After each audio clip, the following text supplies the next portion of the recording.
Experience के बारे में क्या एक्सपीरियंस 7-8 महीने पहले मेरी हालत बहुत ख़राब थी।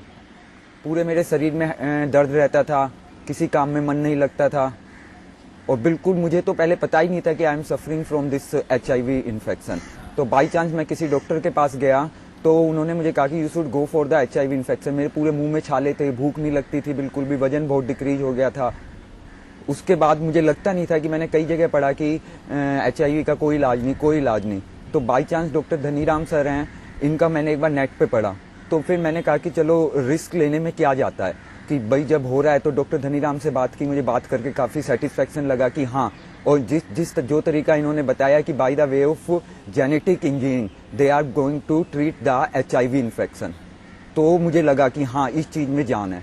तो मैंने डॉक्टर धनीराम के पास इलाज कराया और इन्होंने मुझे 12 इंजेक्शन दिए। 12 इंजेक्शन के बाद ही बिल्कुल एक तरह से जादू हो गया मेरा। ड्यूरिंग स्टे इन गुवाहाटी मेरा 2 से 3 किलो वजन बढ़ गया।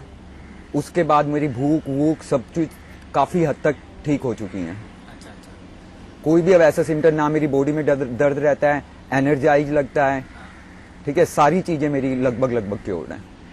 मतलब कोई भी चीज़ ऐसी नहीं है जो प्रॉब्लम उस टाइम थी जो अब हो, वो सारी ठीक हो चुकी हैं। तो अभी आपका जो सिम्टम्स है वो गायब हो गया? हाँ, सिम्टम्स मेरे टोटल खत्म हो चुके हैं। तो सर का क्या कहना है, कितना दिन लगेगा या क्या है? हाँ, तो नहीं, सिम्टम्स तो खत्म हो ही चुके हैं। हाँ, सिम्टम्स तो खत्म हो चुके हैं। इसमें सर ने तो कह दिया कि आप बिल्कुल ठीक हो चुके हैं and you can go for the marriage. अच्छा, तो आपको अभी कैसा महसूस हो रहा है कि यू आर फीलिंग ऑलराइट? या परफेक्टली ऑल राइट। मतलब मुझे किसी भी तरह का, वो मेरी अलग चीज है कि मुझे कोई किसी चीज का स्ट्रेस है या कुछ है जिसके कारण मैं खाना नहीं खा रहा या कुछ नहीं खा रहा, बट अब बीमारी के कारण ऐसा कुछ भी नहीं है।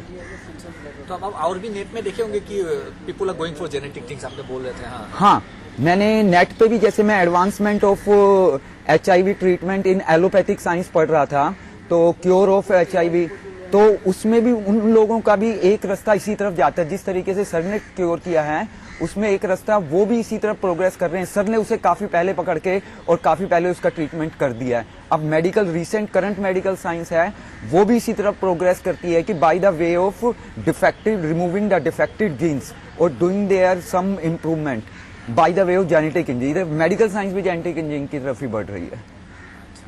भाई मुझे नहीं पता है वो सर को कॉपी कर रहे हैं, ठीक है, क्योंकि सर ने तो ट्रीटमेंट आज 7-8 साल पहले ही निकाल दिया है। मुझे नहीं पता कि उन्होंने सर के बारे में पढ़ा। फिर कुछ साइंटिस्ट ऐसे जरूर हुए होंगे जिन्हें लगा कि हाँ बाय द वे ऑफ, क्योंकि जो HIV का इन्फेक्शन जो सर बताते हैं, और मैं भी मेडिकल साइंस से बिलोंग करता हूँ, सर ने बताया कि HIV का जो इन्फेक्शन है that is going to penetrate the gene, sometimes doesn't come in the blood और in many cases.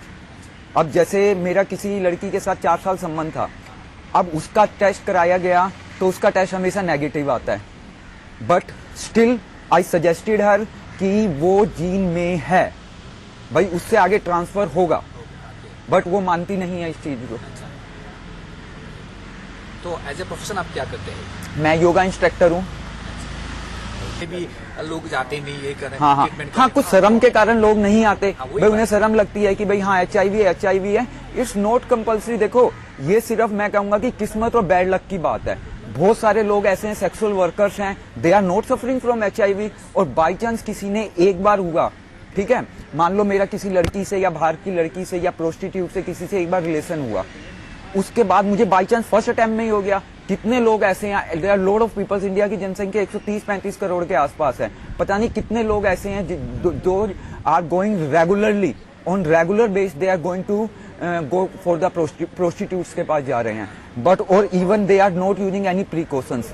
Even sir के अकॉर्डिंग, भाई मैं कॉन्डम यूज करके भी, मान लो कॉन्डम यूज कर रहा हूँ, कॉन्डम यूज करके भी if I am going for the relation, then also मैंने मुंह पे तो कॉन्डम नहीं लगाया, it can be spreaded from saliva also. भाई मैं किसी को किस कर रहा हूँ, ठीक है, उससे भी फैल सकता है। उस पर तो मुंह पे तो कॉन्डम लगा के कोई किस नहीं करता। और कितने लोग हैं जिन्हें पता ही नहीं है मुझे HIV, जैसे मुझे भी नहीं पता था। कितने लोग हैं जिन्हें पता ही नहीं है। अच्छा, ये तो कोइंसिडेंटल फाइंडिंग है। अच्छा, जो लोग है डिस्ट्रेस में है, तो क्या अपील है आप? मेरी अपील यही है, कैसे भी किसी भी तरह से डॉक्टर धनीराम का अगर नाम सुने, वो भाई जो परेशान है वो जरूर कुछ ना कुछ नेट पे सर्च करेगा, क्योंकि आजकल ऑनलाइन सिस्टम जमाना है। सब इंसान गूगल पे सर्च करके देखते हैं, चाहे वो 10वीं पास है, चाहे वो फिर MBBS किया हुआ, MD किया हुआ, everyone is going through the Google search. भाई जो परेशान है, मुझे भी नहीं पता था, मुझे कहां से पता चला? जब मैंने पता कर लिया, क्योंकि मैं अपना इलाज कराना चाहता था, इसलिए मैंने कहीं से भी ढूंढा। ढूंढने से तो भगवान भी मिल जाते हैं, और मेरे लिए तो सर भगवान ही है।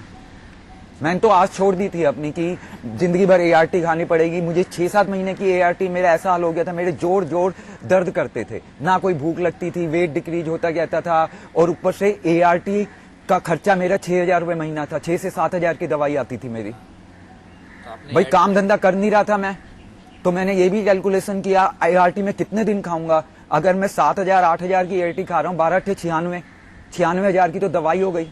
उसके बाद उसके जो कॉम्प्लिकेशंस आ रहे हैं, उन कॉम्प्लिकेशंस को दूर करने के लिए और मेडिसिन खाओ।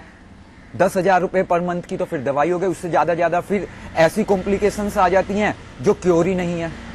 ये तो शुक्र है मैं उन कॉम्प्लिकेशन से बच गया, और मैं सर का मुझे नाम पता चल गया। सो आप फाइनली क्या कैसे डिसाइड किया मुझे वहीं जाना है? क्यों? फाइनली मैंने सर से बात करी। सर से बात करने में मुझे लगा कि भाई सेटिस्फैक्शन क्या लगी, सर कोई भी प्रलोभन टाइप का नहीं देते। जैसे और भी कई गए, मैंने 1-2 वैद्यों से और भी मिला, वो प्रलोभन देते हैं डायरेक्ट। सर ने किसी भी तरह का प्रलोभन नहीं दिया। सर ने कहा कराना है तो कराओ, नहीं कराना तो मत कराओ। ठीक है, मेरा कुछ नहीं जा रहा भाई, मेरे पास है ट्रीटमेंट, कराना है तो कराओ। भाई क्योर तो हर कोई चाहता है, हर बंदा चाहता है कि मैं पैसे दे रहा हूं तो कुछ जवाब दे। पर सर का जो तरीका था करने का, सर ने बिल्कुल साफ कर दिया, अगर तुमने कराना है तो कराओ, नहीं कराना तो मत कराओ। किसी भी तरह का उन्हें लालच नहीं, किसी भी तरह का प्रलोभन नहीं। तो इससे ये बात कंप्लीट प्रूव होती है, वो समाज की भलाई के लिए ट्रीटमेंट कर रहे हैं, नहीं तो सर को इस एज में पैसे की क्या जरूरत है। Already he had earn load of money.